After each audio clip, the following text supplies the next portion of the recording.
January 31st, 2026, the last day of the beginning of the year. Today we're in chapter 14, the end of chapter 14 of Buddha Dhamma, and it's 14.5, Appendix 1. This is translating the Pali terms from the Kālāma Sutra, but I thought that it was be a good idea for context to refresh on what the Kālāma Sutra is. And it was a conversation between Gautama Buddha and Kālāmas. Kālāmas is an individual from the Kesaputra sect. Now, during this time, the teaching of Gautama Buddha and his sermon, his dispensation, was spread far and wide, so people knew him. So as he was wandering from village to village, they would have inquiries and questions and so forth. But Kālāma Sutra here, as the conversation with the Kālāmas is translated by Sutta So Bhikkhu, and this is from the Mahavagga and from sutracentral.net. There's many translations you can find, but I picked the translation from Sutta So Bhikkhu in English. Now, Kālāmas from the Kesaputra approach Gautama Buddha, and he sits to one side of the Buddha, and he has his hands in Anjali, which are in praying hands. And it starts off as this variety of different greetings indicates that many of the Kālāmas were still hesitant about their realization of Gautama Buddha. While some displays reference, others merely shared some polite greetings. Some gave neither reference nor polite words and just silently sat down. In the sutras, disciples of the Buddha Gautama always begin by paying respects to the Buddha before sitting down. Since only a handful of the Kālāmas did so, of the Kesaputra sect, we can conclude that most of them were not followers of Gautama Buddha's teaching. Now, emphasis on that. Most of them were not followers. So we had Satanat Dharma during this time. Hinduism, Jainism, and Buddhism. And we have other wandering ascetics, Brahmins, and mendicants trying to find their way. But at this time, you could see that the era was a lot of people were very educated. It was an educated society. So most of them were not followers of Gautama Buddha's teachings. So when they were all seated to one side, Kālāma said to Gautama Buddha, "Bhante, some contemplates and priests come to Kesaputra. They explain and glorify their own doctrine and revile, criticize, condemn, and denigrate the doctrines of others. Bhante, other contemplators and priests also come to Kesaputra. They also explain and glorify their own doctrine and revile, criticize, condemn, and denigrate the doctrines of others. Bhante, regarding this, we are full of uncertainty and doubt, thinking, among these honorable contemplatives and priests who have spoken truthfully and who have spoken falsely. Who has spoken truthfully and who has spoken falsely? There are all different philosophies, religions, and spiritual systems in the world which teach wide varieties of ideas. These ideas are often contradictory. One who is seeking the truth thus finds oneself faced with seemingly impossible choices. When so many contradictory statements are being made, what basis can be use for determining what is the truth and what is not? Gautama Buddha replied, Kālāma, it is reasonable for you to be uncertain. It is reasonable for you to doubt. Your circumstances is a basis for uncertainty and doubt. Kālāma, do not go by hearsay. Do not go by merely tradition. Do not go by what seems appropriate. Do not go by scriptural authority. Do not go by thought. Do not go by inference. Do not go by logic. Do not go by personal preference. Do not go by the teacher's semblance of competence. Do not go by the thought that this contemplative person is our teacher. Instead, Kālāma, what you should know for yourself, these phenomena that have arisen are unwholesome, blameworthy, condemned by the wise. When committed to, they lead to harm and suffering. Then abandon them, Kālāma. Here is the flagship statement of this discourse. This passage has become extremely popular in secular Western Buddhism, and thus is noteworthy taking a closer look at. Gautama Buddha lists 10 things that someone might use as a reason to believe something and reject them all as insufficient. They can be summarized in 3 categories. Believing what you hear, so hearsay, tradition, and scripture. Believing what you think, thought, inference, logic, preference, what seems appropriate. And believing what a teacher says, apparent competence of a teacher, commitment to one's own teacher. You can hear things that are untrue, therefore it is unwise to believe something just because it was told to you. Or you can read it in a book, or because it is traditional.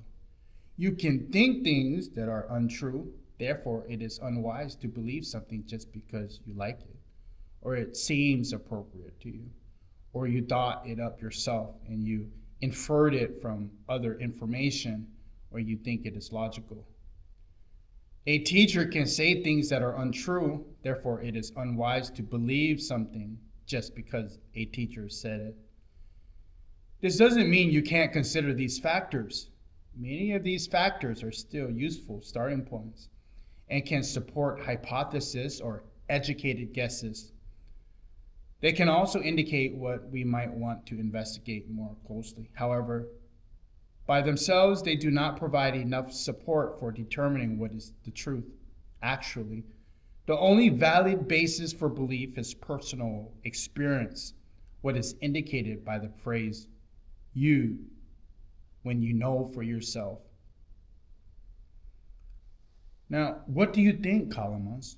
When greed arises in a person, does that lead to benefit or harm?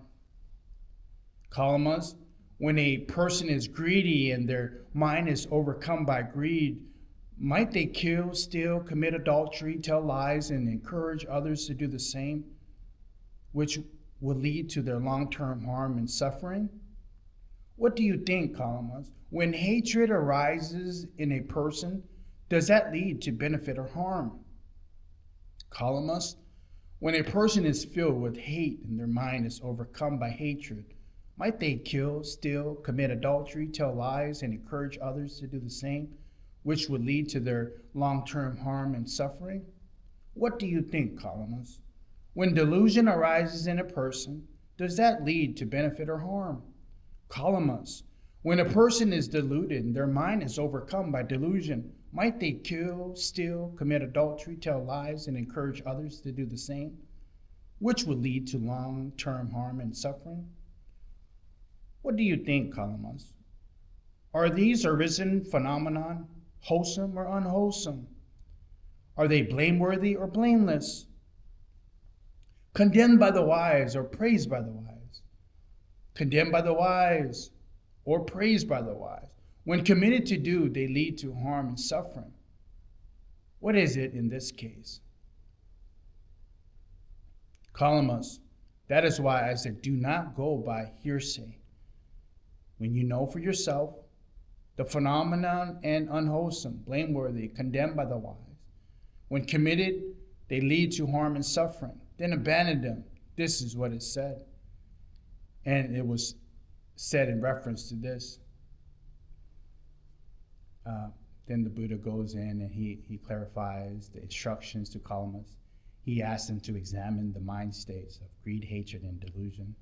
And then once Kālāma and the people might do to overcome by this mind states. So that's just a quick reference of the 10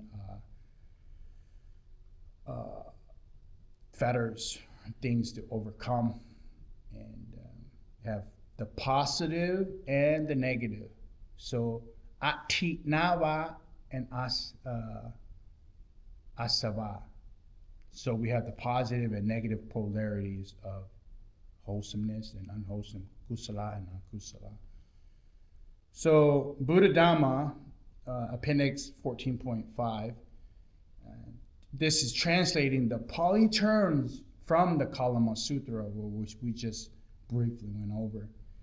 And this is in page 1398 in the Buddha Dhamma,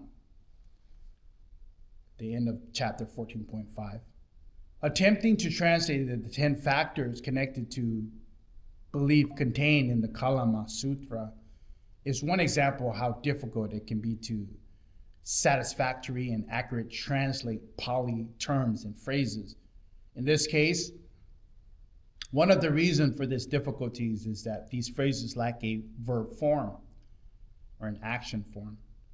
And they simply contain the term ma, which translated as do not, grammatically referred as the interjection, nipata. Let us look at the first 3 factors as an example. Ma anu sa vena, do not, by way of holding to oral tradition. Second one, ma paramparaya, do not, by way of lineage of teaching. The third one, ma iti kiriya, do not, by way of hearsay. The problem here for the translator is deciding which verb to place within the ellipsis. Traditionally, this problem has been solved by translating this phrase as do not believe. For a closer inspection of this matter, one should examine the translated versions of the Tipitaka from Thai. When Buddha Dhamma was first published in 1971, there only existed one Thai version, the Thai Tipitaka, which translated the phrase do not grasp or do not assume. Now, questioning the accuracy of this tradition or this translation, I examined the commentarial explanation for this phrase. In this context, the commentaries add the verbs ganhita, rendering the phrase similarly as do not grasp, do not assume.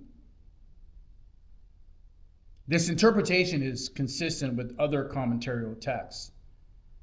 These 10 factors are found in other sutras.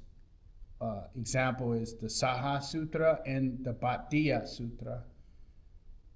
Now, in the Bhattiya Sutra, for example, provide the same interpretations as Ma Ganhita. This indicates that the translators of the Thai Tipitaka translated this passage corresponding to the commentarial explanations, but they still not fully satisfied with the translation. I needed to consider the other alternatives. Person writing this is P.A. Payuto, English name. Somdet Pra Buddha Akosya Cha Acharya. This indicates, besides wishing to convey the sense of these passages accurately, one reason why I endeavored to find suitable translation is because when Buddha Dhamma was first established 36 years ago, the Thai people had only just begun to hear about and to discuss the Kālāma Sutra. This sutra was already familiar among Westerners who found it interesting and astonishing that here was a religion that told people to suspend belief. There is no obligation to believe. This interest then extended to Thai people, but instead of applying this meaning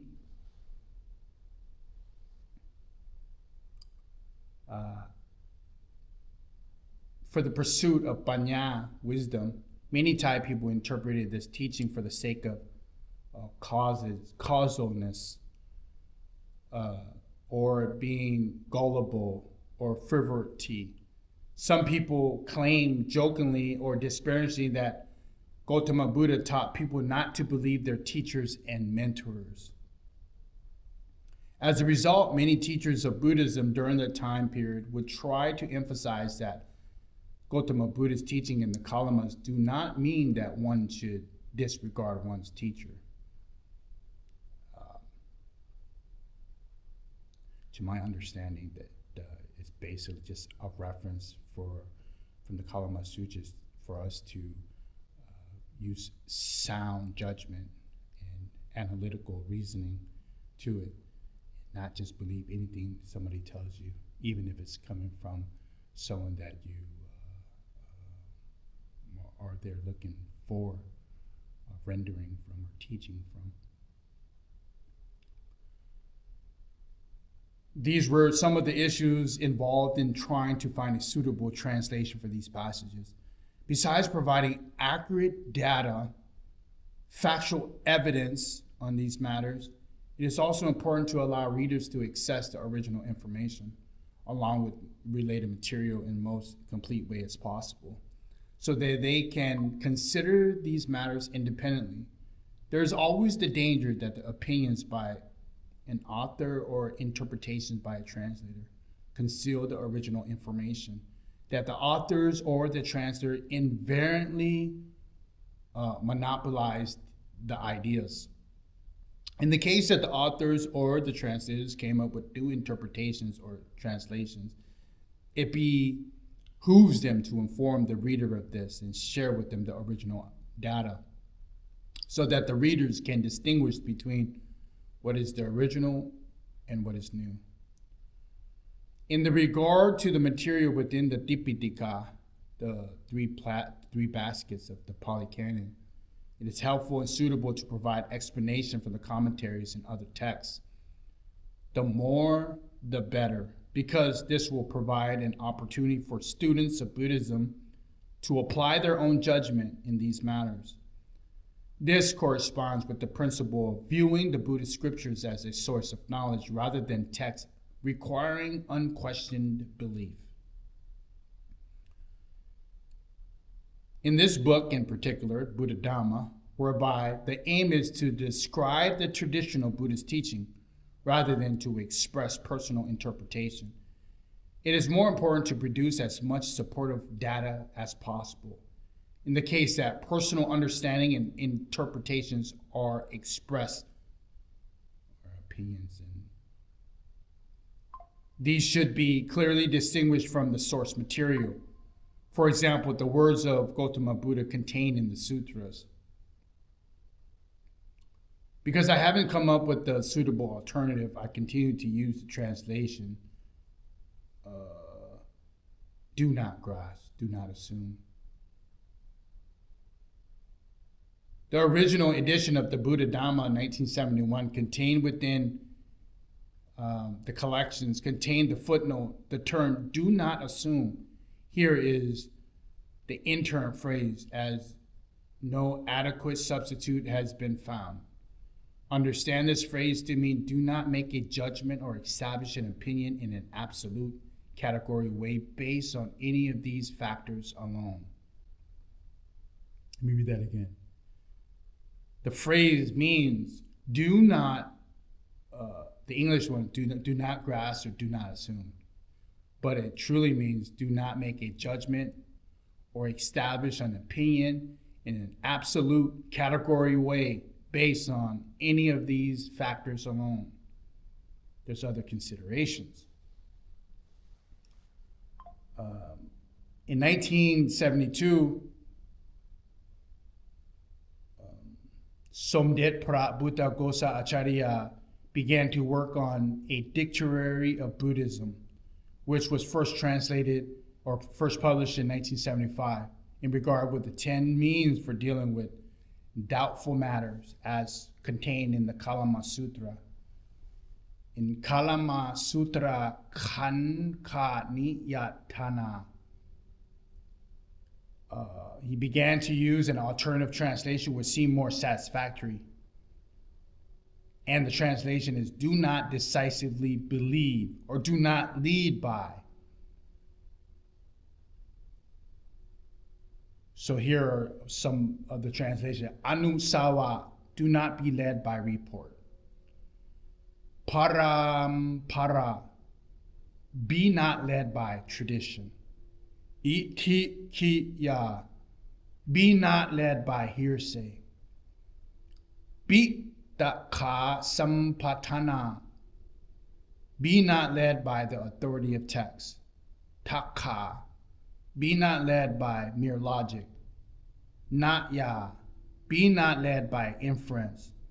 Akara parivitika, be not led by considering appearances. Ditti nijana kanti, be not led by the agreement with a considered and approved theory. Bapa rupata, be not led by seeming possibilities. Samano no garuti, be not led by the idea, this is our teacher. In 1996, the Thai Dipitaka from the Maha Chulalongkorn University printed these 10 factors and translated the applied phrase. In 1978, Somdet Prat Buddha Gosa Acharya began to work on the expanded version of Buddha Dhamma, revised and expanded version, which was first printed in 1982. Many changes and additions were made to this expanded version. Somdet did not change the translation of this phrase in the Kālāma Sutra according to the changes made in the Dictionary of Buddhism, which was first published in 1979. Contained the changes made in the Dictionary of Buddhist Teaching. Instead, the volume Buddha Dhamma, revised and expanded editions, contains the following footnote. The expression means do not make a judgment or establish an opinion in the absolute category way based on any of these factors alone. It should be understood as corresponding to the expression. Moreover, one should not interpret this expression to mean that the Buddha taught his disciples to disbelieve this particular things and rather to believe in other things. The Buddha warned his disciples from being utterly convinced by these highly inspiring qualities. One should not be too eager to believe in them and take them as the ultimate criteria for truth, as they may possibly be incorrect. He encouraged people to carefully reflect on these highly inspiring and credible factors with their own judgment, wisdom, consider how much care we must take when we engage with other factors and people. Although I have provided these various translations along with the background on how they have been determined, this does not confirm that they are the most suitable translation. Students of Buddhism can refer to the information in the source material presented here in order to increase their own understanding on this matter. In the same vein, if one encounters a more suitable translation for this phrase, one should accept it with satisfaction. Apart from learning about the specific subject matter, readers may gain an appreciation here for how complicated and difficult it can be to translate Pali terms and phrases contained in the Buddhist scriptures. That's the end of chapter 14 and the appendix.